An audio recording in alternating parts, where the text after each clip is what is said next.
I've never fought alone, and I never will!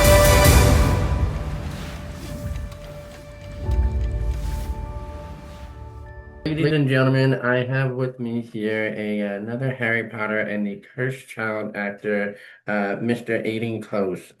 He played Hello. Scorpius Malfoy on the Harry Potter and the Cursed Child New York. And back in November, I had the best opportunity to go see them live. Oh, Aiden, would you mind expanding a little bit about that? oh, sure.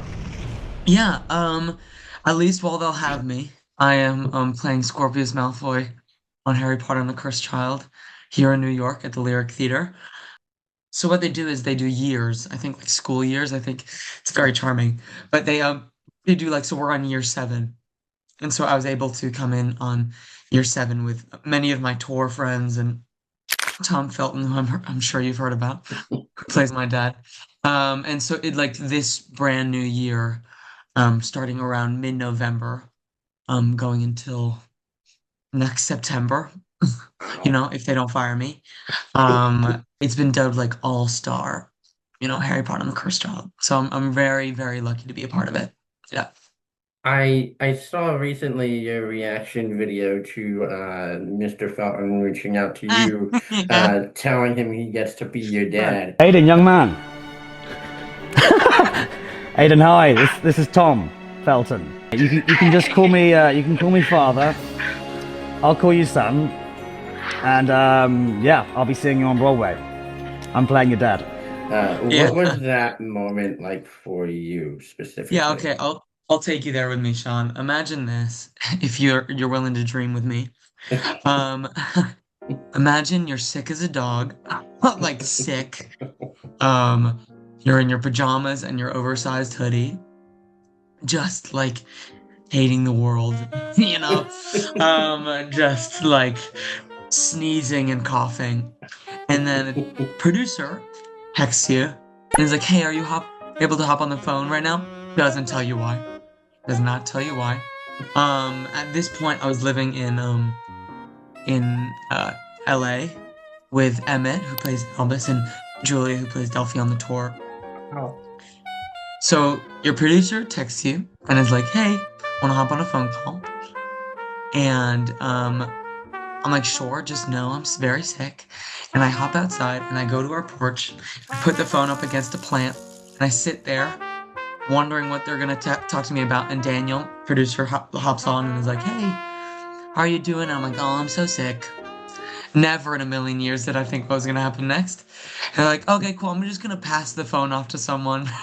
And the rest you can watch online. I've truly never been more speechless in my life. Like, I don't know what you're supposed to say in moments like that. Definitely not what I did say, which was nothing.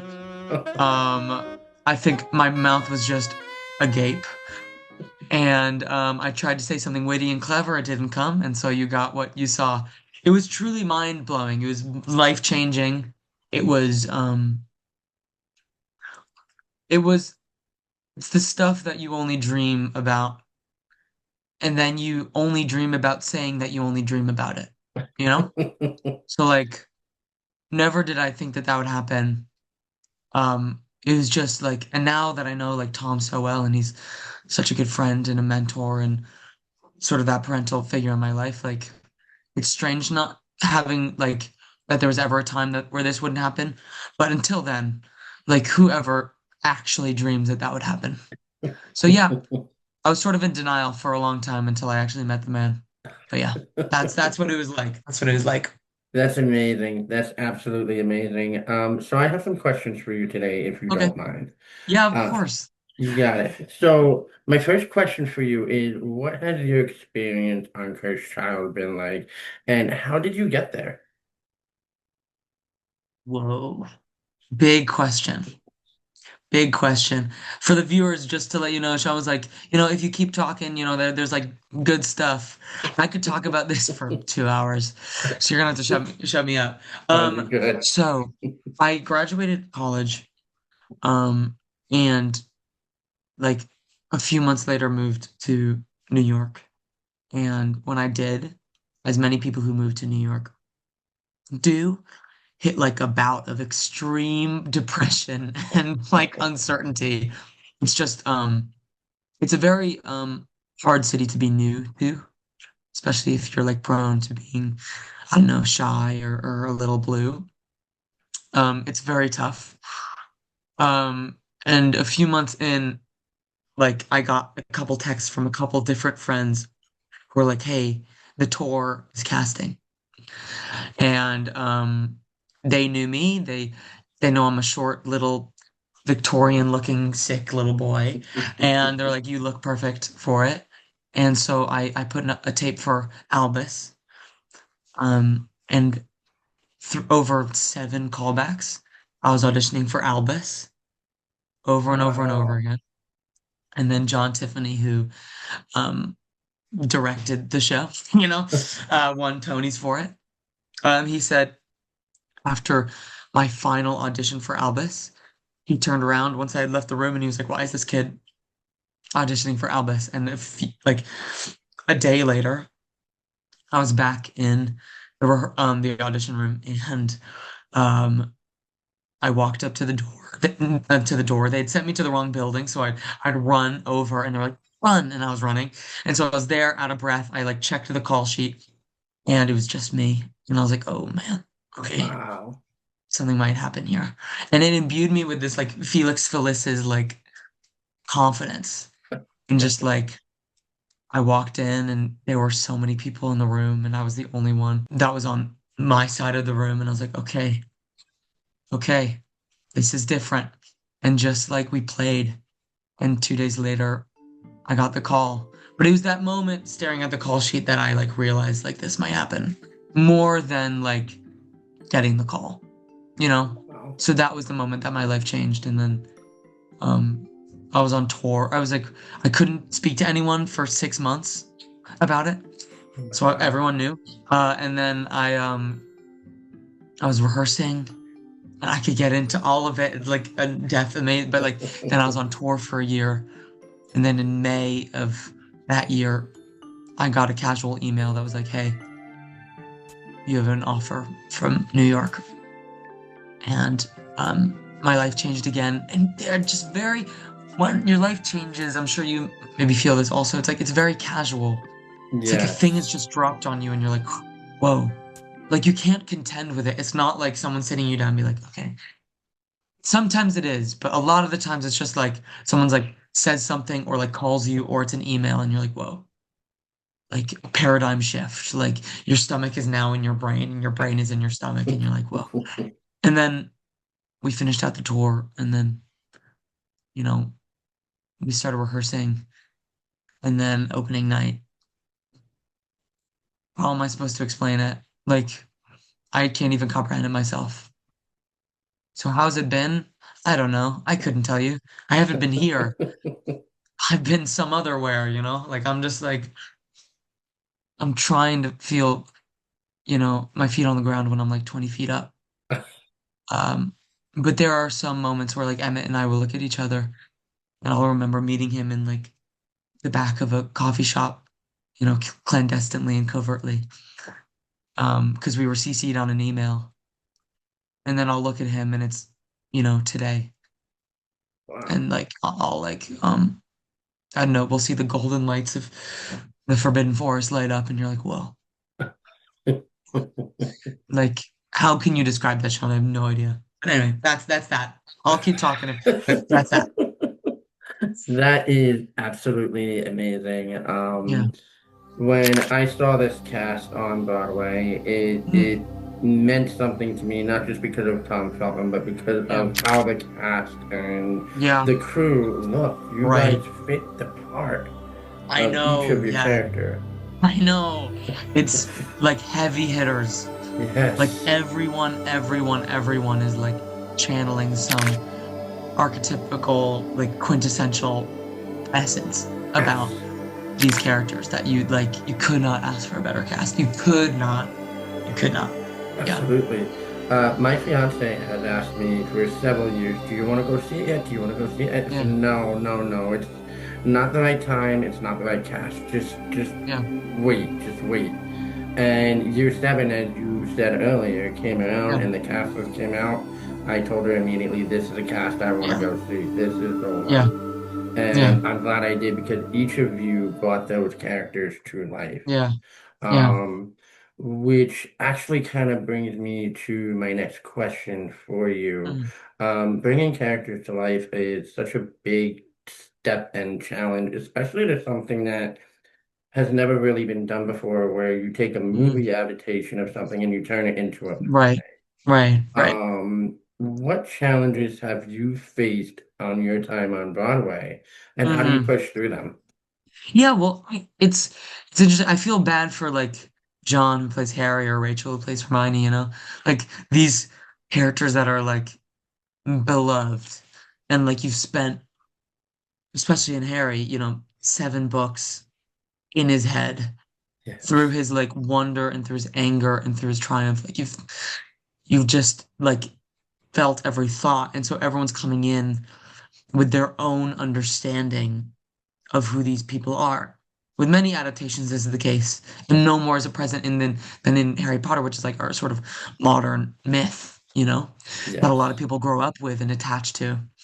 With Scorpius, however, I'm really lucky because I get what one line in the epilogue of the book, you know, one line. It's like there's little Scorpius, and it looks just like his father, you know, and so like all I get to do is like create this new wonderful version, hopefully.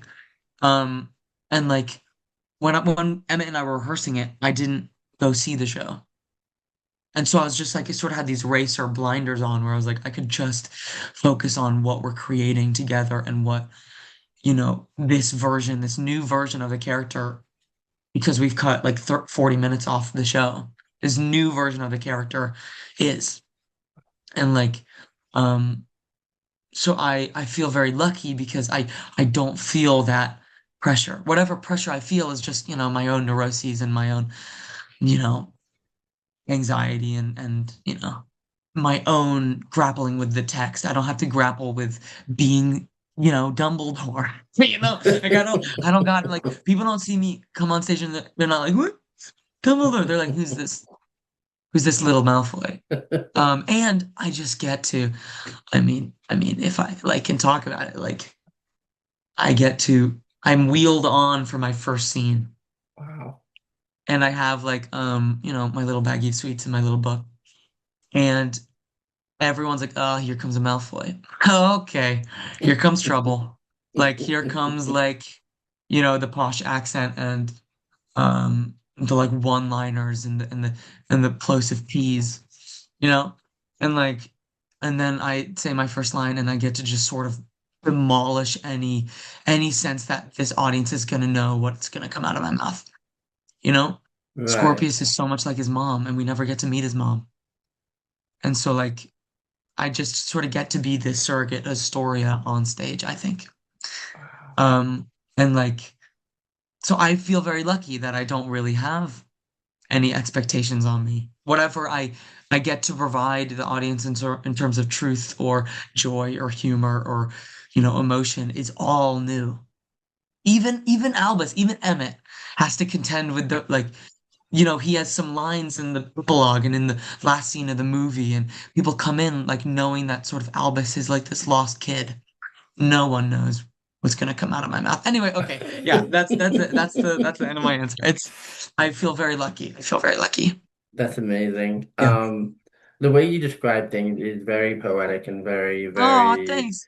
well Yeah. thought out. Um, it builds a big picture as Mm, how these things form together and how these right. things piece together. Mm, What you were describing, your character is a continuation of a new generation of Malfoys, right. Right. who is breaking a big cycle of Malfoys. Mm, yeah.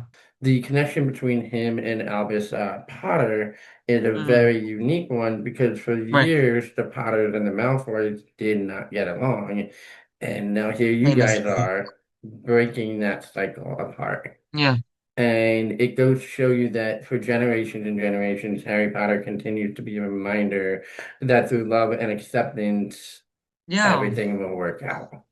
Oh, that's so beautifully put. Yeah, I totally agree. I totally agree. And I think that's what I love most about your cast is you guys Mm, definitely remind the audience of yeah. that. So I want to ask you, what was it Mhm. like to step foot into the role of a Malfoy for the first time? Oh, oh, good question. Um, yeah. Delicious. It's so fun. Um, I get the best of all worlds. Like, I get to contend with this Malfoy legacy. Um, and also, I like get to break away from it. Those are two gifts. Like, yeah, it says Harry Potter on the marquee, and it's called Harry Potter and the Cursed Child, whatever. This show, you know, Yes. this show is the Malfoy show a little bit. Selfishly, this year, like it just feels like the world gets to like be reintroduced to a new um flavor of Malfoy. While Yes. still contending with, you know, the Malfoys. If we think back to the last book, the Malfoys leave the Battle of Hogwarts. They're like disgraced. They like don't choose a side, which is better than choosing the Death Eaters. That's I mean, you know, but they don't stay and fight. They leave and live in this sort of not banishment, but they're ostracized from society. Yes. And like in this like um hermetic future at Malfoy Manor, you know, you like they find family and a new start. And sort of Scorpius is the rebirth, you know, of the Malfoy Yes. legacy. He's sort of like the fox, you know, peeking his cute little head out of the ashes of this like burned and disgraced pure blood family, you know? Um, and that's such a gift because I then get to just ignore it and just be with Albus. No, but like, there is a part in the show, I'll say Act Two. I can't say anything, but beginning of Act Two, I get to, um, you know, manifest a little bit of that Malfoy energy. I get to like bring a little bit of Draco into Scorpius, and it's such a Yes. gift.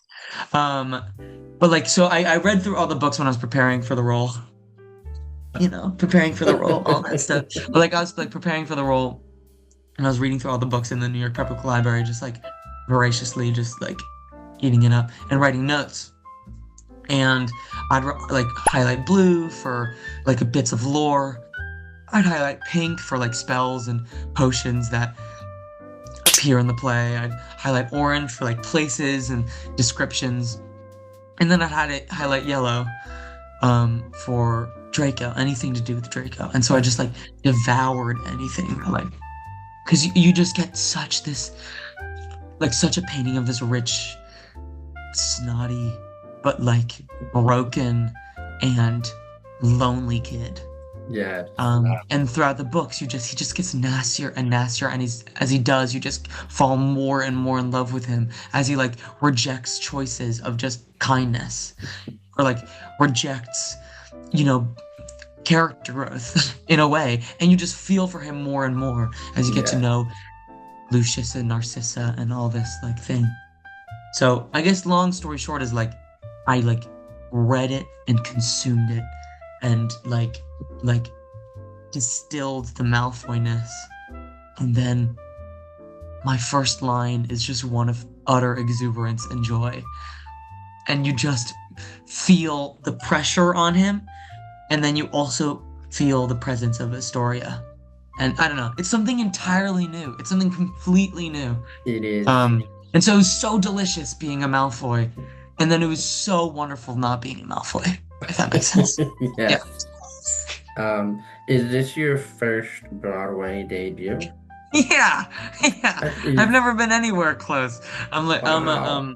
kid from Maine, you know. I'm like I'm not. This is nowhere near. I mean, like I was on tour with a Broadway tour, and that blew my mind. And you know, never did I ever think that like I'd be anywhere near New York.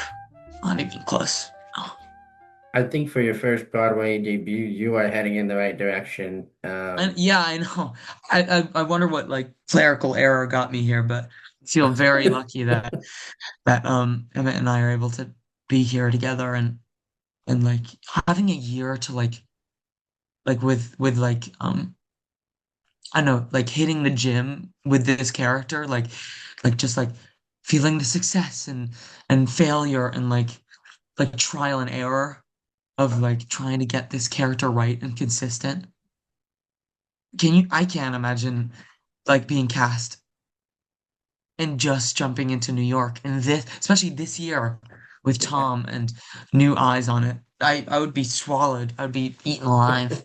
Yeah, You are doing an amazing job, and I think you're going to go even further as you continue to pursue your passion and career in that's this. very sweet. Thank you. Um, you're welcome. So I have with me here a little drawing that you did for me at stage four. I absolutely love it. It sits on my shelf of Harry Potter collections. I have right on front your autograph Mm, alongside with Tom Felton's. mm, When you see something like this, mm. how did it make you feel at such a young age? Yeah, yeah. I think what I go through on a day-to-day basis is not meant for the human psyche. Like I'm waiting for it to just crack. I'm waiting for my brain to just like have a complete meltdown. It's not coming. It's not coming, but if it happens, just don't be surprised. Just like I don't know, like getting to do what you love and then getting to hear people describe how they love it so regularly. I mean, that's a dopamine deficit. That's like waiting to crash. So I just feel very lucky that I have such grounding wires in the show.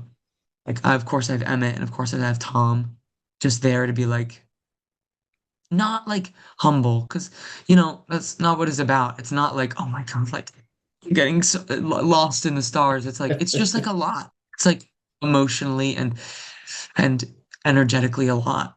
And to just like I don't know, do a bit backstage and remind yourself that like of some semblance of normalcy, or like return home and I'm in my apartment right now, as you can tell by how beautifully it's decorated. That's Um, good. and then come back to such amazing roommates or text such amazing friends or be able to call my brother or something.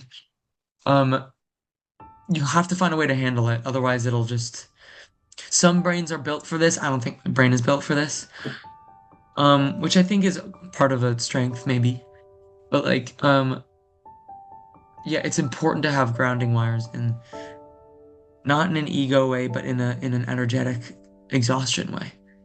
Um, so yeah, how am I dealing with it? I try my best.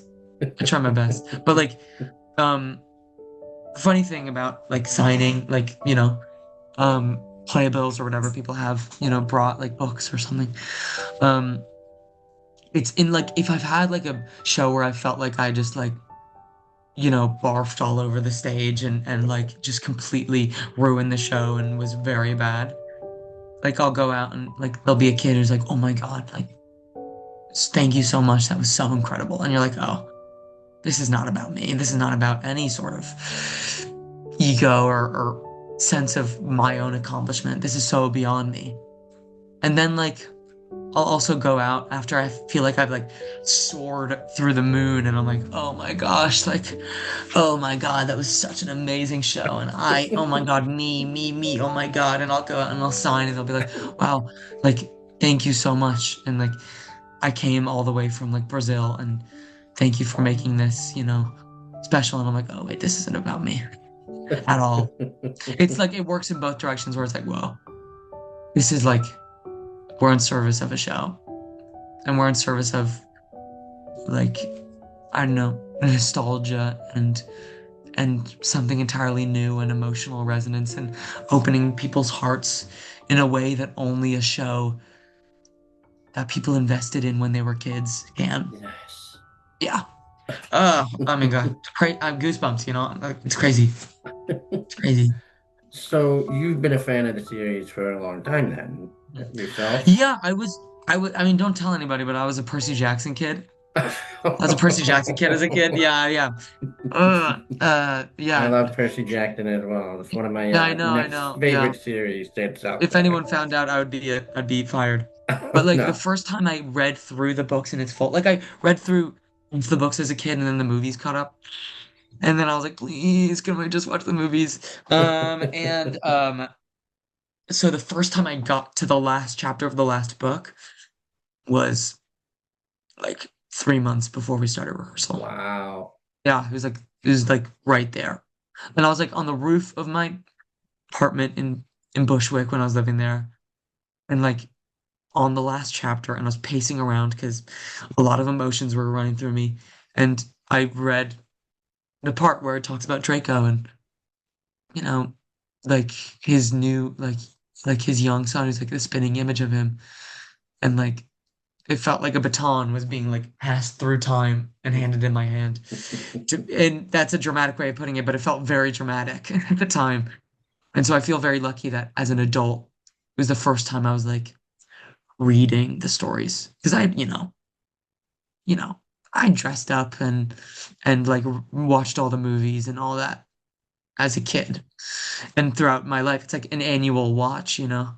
But like reading the books and like feeling like I was stepping into a world that I would have some part in. Bonkers. Bonkers. Yes. Bonkers. Bonkers thing to do as an adult. Very much so. I am curious to ask you, if Yeah. you could see your younger self now, being such a, invested in this series as you said, Yeah. what would your younger self say to you about getting this role? Trying to get emotional? Okay. Okay. Okay, I see. Okay, I see how it's going. Um, if I had a time turner and went back to my younger self, um, hmm, I don't know. I have a cop out answer, which is I wouldn't want to say anything, or I wouldn't want him to say anything. You know, I don't know. I just like I feel like I would just want him to like experience it all. Like I don't know. I just like as a kid, I would wander around outside all day. You know, sort of not doing homework and just sort of lost in my imagination. In the creek next to my house. And then when I moved to Maine, it was the same thing. And I think that's a very precious time. And I wouldn't want to even like, you know, butterfly effect. Ain't that fun? Butterfly effect, like trample on a piece of grass, let alone like talk to Yeah. him. But let's say he could say something to me.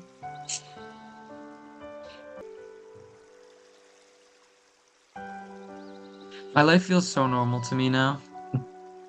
Like my life is insane. Life is insane, and it's saner than a lot of people, you know, who like experience this level. Because I'm surrounded by such good people. But like my life is insane. I had a billboard in Times Square with my face on it. That's insane. I like got to walk a red carpet. That's insane. I got to like, you know, be introduced on my Broadway debut. Have people applaud. That's insane. And it feels so numb and normal to me. I feel like the human brain is really good at acclimating to very strange circumstances. Yeah. Like whether it's like good news or bad news, like the brain adapts very quickly. It's meant to over millions of years of Darwin evolution, you know, it's like developed to do that. And so my life is very normal to me. And but if I were to share that with my younger self, he would be able to see all the stuff I can't see right now, which is the which is all of the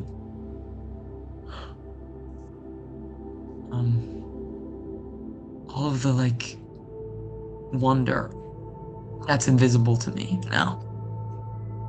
You know, that only hits me in certain moments. He'd be able to see everything past the stress and the work and the exhaustion and the busyness um and the like notes and everything. He would just be able, like, it would just be pure, and I think he would want me to know that. He would want me to feel that. So yeah, that's my answer.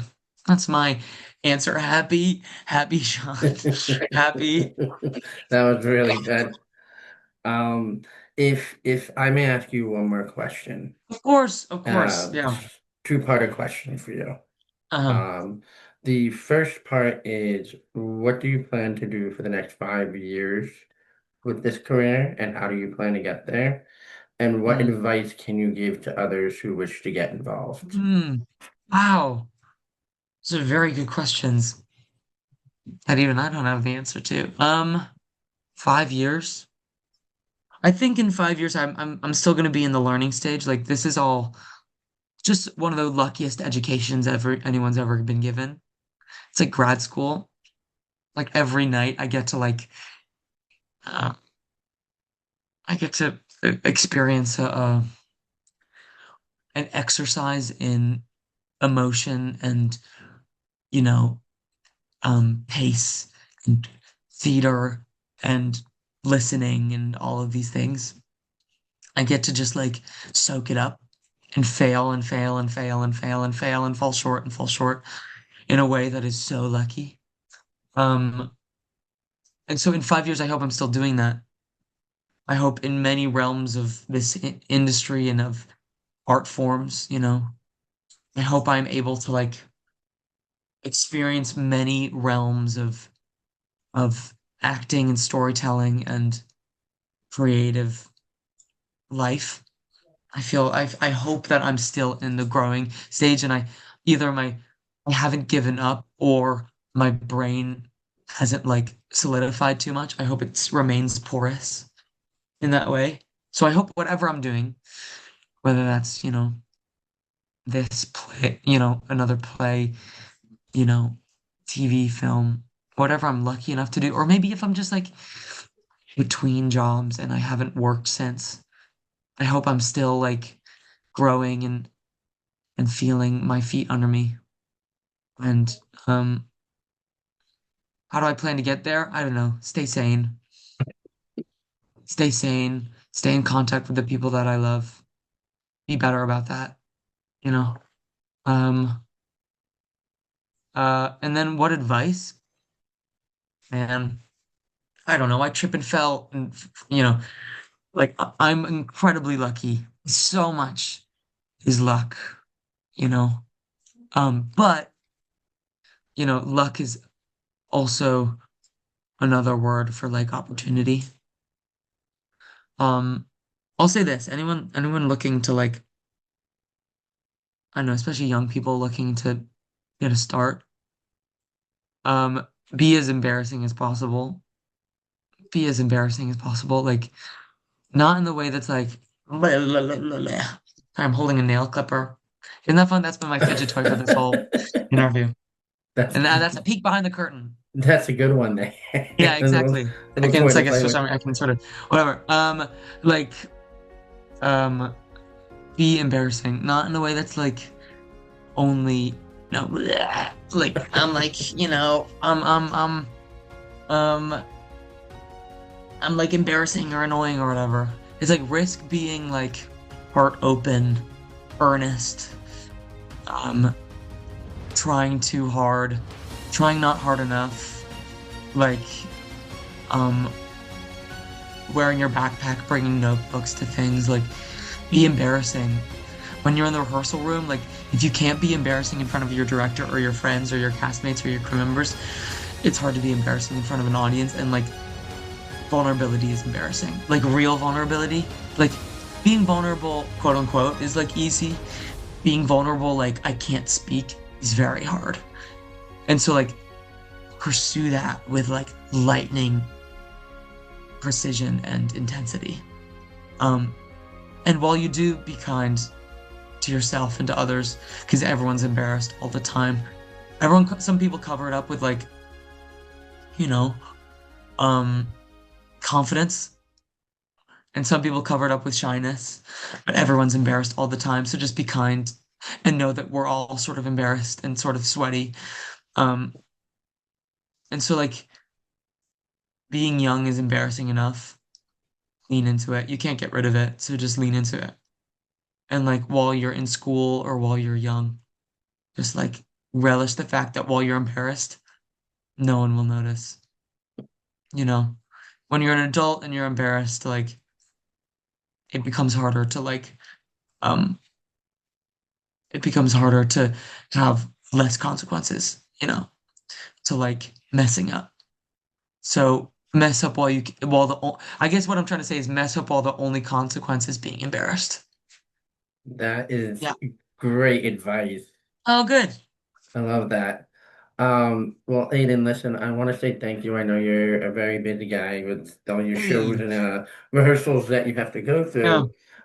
It has been an absolute pleasure to speak with you, and your advice there is absolutely correct. You Oh, have thank you. to you have to continue to pursue your passion in order to find where you belong. Right. You know, Yeah. You- you're absolutely correct. With luck comes opportunity, and Mm. eventually, with being kind to others, it works out for you. It Yeah. truly does. I hope so. Um, and I think you're gonna go places, Aiden. It's been an absolute Oh, pleasure speaking with you today. thank you, Sean. I really appreciate it. Thanks for asking such good questions. Absolutely. I hope we can have you back on as a guest at some point when you Yeah. branch out and you do more work, and we can have more Mm. conversations about how your career is going. I hope so too. Thank you, Sean. I appreciate Absolutely. it. All Well, right. ladies and gentlemen, please go see Harry Potter and the Cursed Child. You said you're Please. there until when? I'm there until September, You and got it. then beyond that, who knows? You But at got it. least until September. You got it. Please go see this cast. Aiden and the cast of Harry Potter and the Cursed Child is absolutely amazing. So Mm. go before September. And Yes, please. Aiden, Thank thank you. you. Have a I good thank one. you.